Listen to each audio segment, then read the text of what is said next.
ቻናላችንን ላይክ፣ ሼር፣ ኮሜንት ያርጋችሁ ከሐሙድ ቲቪ ጋር ቤተሰብ ይሁኑ። ሳር ቤት ላይ በማይታመን ዋጋ ሽያጭ ጀምረናል። ውድ ደንበኞቻችን ሸሪዓዊ አስተምሮትን፣ እስላማዊ እሴቶችን በተከተለ መልኩ ብዙዎችን የቤት ባለቤት ያደረገው አንጋፋው ድርጅታችን ቴምር ፕሮፐርቲስ ከ7 በላይ ፕሮጀክቶችን አስረክበን ከ300 በላይ አባወራዎችን የቤት ባለቤት ማድረጋችን ይታወቃል። በመሆኑም በኢትዮ ሪል ስቴት አዋርድ በአፎርደብል ፕራይስ ተሸላሚ ሆነናል። አሁን ላይ ደግሞ በአዳዲስ ሳይቶች በሳር ቤት፣ በአዋሪ እንዲሁም በገላን ከ71,000 የካሬ ዋጋ ጀምሮ የንግድ ሱቆችንና አፓርትመንት ቤቶችን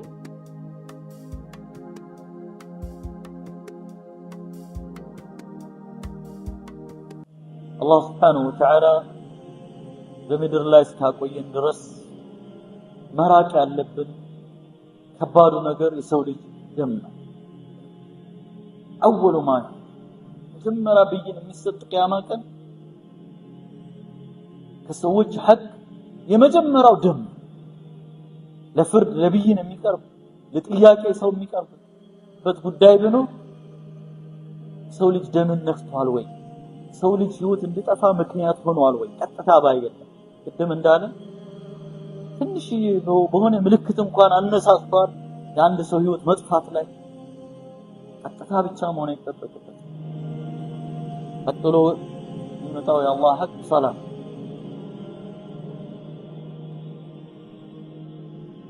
ቂያማ ቀን አላህ ሱብሓነሁ ወተዓላ በእያንዳንዷ ቀጥራ ደም ጠብታ አላህ ሂሳብ ያደርጋል። ሂሳቡ ደግሞ ከባድ። አላህ በእያንዳንዷ ጉዳይ ይተሳሰበናል። የራሱ ሐቅን አላህ ይቅር ይለናል። ይቅር ሊለን ይችላል ፈለገው ሰው ይቅር። ይህ ግን የሰው ሐቅ ያ ሰው አፍ እስካላለ ድረስ አላህ እስቲ ወደ አቅላችን እንመለስ፣ ወደ ሩሃችን እንመለስ። ሰው የሆነ ቦታ ላይ ሲገደል ምንም አይነት ሚና እንደሌለን አድርገን ልናስብ አይገባም። ያ ሰው ነው። የጋራ ነገር አንድ ነገር አለ ወይ በሆነ ወይ ታውቀዋለህ ወይ በሃይማኖት ትጋራዋለህ ወይ በዘር ትጋራዋለህ፣ ጎሳ ትጋራዋለህ፣ በሆነ ነገር እንጋራዋለን። ያንን ሰው እንዴት ነው ያንን ነገር ማስቆም የምንችለው? ያ ነገር እየተስፋፋ እንዳይሄድ እንዴት ነው ማድረግ ያለብን?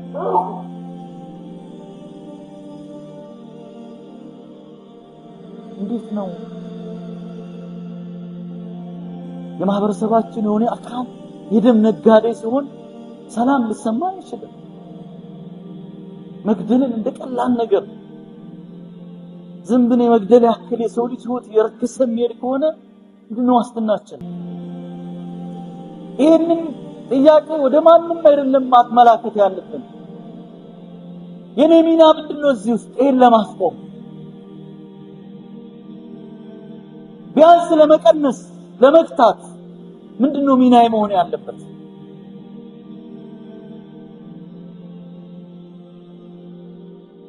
ይህ የሚገልሰው እኮ በሌላ ወገን ያ ሰው አባቱን ቢገል ወንድሙን ልጁን ምስቱን ቢገል ደስ ይለዋል ወይ?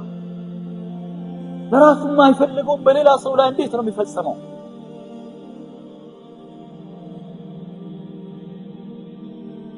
ይህ ነገር በጣም እንደ ሀገር እንደ ማህበረሰብ አንድ ላይ ቆመን ሃይማኖት ሳንለይ ዘር ሳንለይ አካባቢ ሳንለይ እንደ አንድ የሰው ልጅ ቆመን ማስቆም አለበት። እንችላለን። ግን ኃላፊነቱን ምን እያደረግን ነው? የሆነ አካል እንደሚያስቆም የሆነ አካል ተጠያቂ እንደሆነ የሆነ አካል ያንን ነገር እንዳይደረግ እንደሚያደርግ አድርገን ስለምናስብ እንጂ እያንዳንዱ ማህበረሰብ ከፋ በቃ መገዳደል የለብንም፣ የማናችንም ህይወት መጥፋት የለበትም፣ አንዳችንን መግደል የለብንም ብሎ ሁሉም ማህበረሰብ ባለበት አካባቢ የበኩሉን ቢወጣ ይቆማል። ግን አሁን ምን ሆነ? እዚህ አካባቢ ግድያው እስካልተፈጸመ ድረስ በሰፈራችን ወይኛ ዘመድ ወይኛ እምነት ተከታይ ወደ ነገር ካልሆነ በስተቀር ብለን ሌላው ወይ አንሰማም፣ ከሰማንም የተላመድነው ሄደን እንደገና ሌላ ረክሶ ነገር ለመስማት እንዘጋጃለን እንጂ ይህንን ለማስቆም አልተነሳስም። የሁላችንም ኃላፊነት ነው ብለን ማሰብ አለን። ሁላችንም ተደበላልቀን ነው እየኖርን ያለነው። ከእምነት አንፃር ተደበላልቀን ነው የምንኖረው። ከብሔር አንፃር ተደበላልቀን ነው የምንኖረው። ስለዚህ ከሰማይ መጣ የለም ማለት ነው። ከዚሁ ነው ሟችም ገዳይም ከኛው ነው ማለት ነው።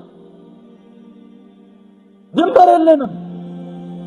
የሃይማኖት ድንበርም የዘር ድንበርም እነከለ ከዚህ ወዲያ ይኖራሉ እነከለ ከዚህ ወዲያ ይኖራሉ የሚባል ነገር የለም። ተደባልቀን አንድ ላይ እየኖርን ነው ያለነው። ስለዚህ እንተዋወቃለን፣ ከኛው ነው ማለት ነው። ይህ ነው ማስቆም የሚያቀተን። በየመስጊዶቻችን በየእድሮቻችን በየሰፈሮቻችን አጀንዳችን መሆን መቻል አለበት። በእያንዳንዳችን ቤት እስኪመጣ እንዴት ነው ቁጭ ብለን መጠበቅ? ለይስ هذا معقول አይደለም። ይሄ ተቀባይነት የለውም። ይሄ ወንድሞቼ ባለበት ሄደን ማስቆም ነው ያለብን። እኛ ጋር ሳይመጣ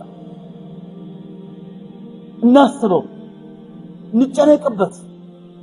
የራስ ኃላፊነት ነው ብለን ማሰብ እንጀምር። ሚናዬ በዚህ ውስጥ ምንድነው ብለን ማሰብ እንጀምር።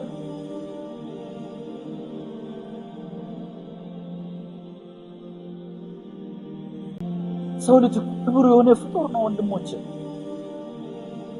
አላህ ከበርኩት የሚልን ሰው እንዴት ከእንስሳ በታች በሆነ አይነት ክብር ሲወርድ ቁጭ ብለን እናያለን። እኛ እኮ ምድር ላይ የመጣ ነው ለግላችን ለብሰን በልተን ጠጥተን ለመኖር ብቻ እኮ አይደለም የመጣ ነው። ኢዕማር ምድርን ለማነጽ ምግባረ ብልሹነትን አስወግደን መልካም ነገር እንድንሰራፋ ለማድረግ ለመገንባት ነው የመጣን። እያንዳንዳችን خليفاዎችንን واستخلفكم فيها ይለናል አላህ Subhanahu Wa Ta'ala። ማነው ምድርን የሚመራው የሚያንጸው የሚያስተዳድረው የሚመራው? የተገዳደል የተላለቀን የምንሄድ ከሆነ የአላህ Subhanahu Wa Ta'ala አማና በእያንዳንዳችን ትከሻ ላይ ነው ያለው። መሪውን ተጠብቅ፣ ሼኹን ተጠብቅ፣ ዳዒውን ተጠብቅ፣ የሆነ ሀገር ሽማግሌ ብለህ አትጠብቅ። እያንዳንዳችን ተጠያቂንን ብለን ነው መነሳት ያለብን። ምን ልስራ ብለን ነው መነሳት ያለብን። ሚናዬ ምንድነው ብለን ከመጠየቅ ነው መነሳት ያለብን። ለምን ሆነ? እንዴት ሆነ?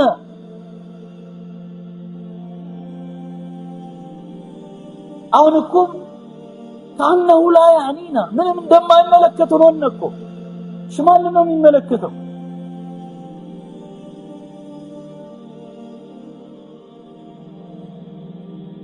በዚች ምድር ላይ በከንቱ አልመጣንም። ኃላፊነት ይዘን ነው የመጣነው። አማና ተሸክመናል። إنا عرضنا الأمانة على السماوات والأرض والجبال فأبين أن يحملنها وأشفقن منها وحملها الإنسان وددن طلانا ግዙፍ የሆኑ አካላት ፍጥረታት እንቢያሉትን አማና ተሸክመናል። ለመወጣት መጣር መቻል አለብን። ዝም ስላልን አማና ከላያችን ላይ አይወርድም። የአቅማችን ስንጥር አማናው ይወርዳል። የሰው ልጅ ህይወትን መጠበቅ አማና በእኛ ላይ ነው ያለው። ንብረቱን መጠበቅ አማና በእኛ ላይ ነው ያለው። ክብሩን መጠበቅ በእኛ ላይ ነው ያለው። የእስላም እኮ 5 ታላላቅ ግዙፍ ነገሮችን እኮ ልንከባከብ ልጠብቅ ነው። አጠቃላይ መሪዎች ዲንን ለመጠበቅ አንደኛ፣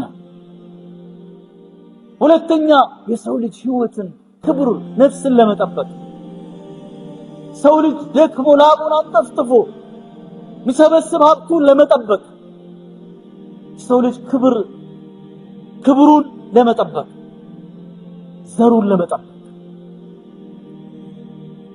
እነዚህ ነገሮች ሁሉ ረክስ የምናወራ እስላም አጠቃላይ ጎሉ እነዚህ ነገሮችን መንከባከብ እነዚህ ነገሮችን ፕሮቴክት ማድረግ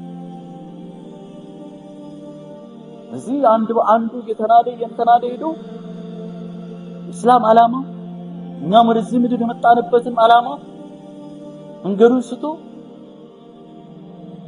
ሁላችንም የጥፋቱ ተጠያቂዎች ይሆናል አለ ለዚህ حبتي في الله الله ملس ألا صلوا وسلموا على من أمركم الله بالصلاة والسلام عليه قال إن الله وملائكته يصلون على النبي يا أيها الذين آمنوا صلوا عليه وسلموا تسليما اللهم صل على محمد وعلى آل محمد كما صليت على إبراهيم وعلى آل إبراهيم إنك حميد مجيد وارض اللهم عن أصحاب نبيك محمد وعنا معهم بعفوك وكرمك يا أكرم الأكرمين اللهم اعز الإسلام والمسلمين وذل الشرك والمشركين ودمر أعداءك أعداء الدين اللهم ردنا إليك ردا جميلا اللهم ردنا إليك ردا جميلا اللهم ردنا إليك ردا جميلا اللهم إنا نسألك الهدى والتقى والعفاف والغنى اللهم أرنا الحق حقا وارزقنا اتباعه وأرنا الباطل باطلا وارزقنا اجتنابه برحمتك يا أرحم الراحمين اللهم احكم دماءنا